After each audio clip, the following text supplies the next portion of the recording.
পাকা পেঁপে দিয়ে তো বন্ধুরা সাবানটা তৈরি করে ফেলেছি। তো এই পেঁপের আমি উপকারিতা বলে দিই একটু আপনাদের।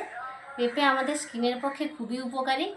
এই পেঁপে আমাদের স্কিনটাকে ভিতর থেকে পরিষ্কার করে স্কিনটাকে মসৃণ এবং উজ্জ্বল করে তোলে। তো সবসময় তো আমরা বাজারে পাকা পেঁপে খুঁজে পাই না, তো আমরা যদি এইভাবে সাবান তৈরি করে রাখি তো আমরা সারা বছর ব্যবহার করতে পারবো। এই যে সাবানটা তৈরি করেছি, এই সোপ বেসটা আপনারা অনলাইনে পেয়ে যাবেন বা যে কোনো বড় ভুসিমাল দোকানে আপনারা পেয়ে যাবেন।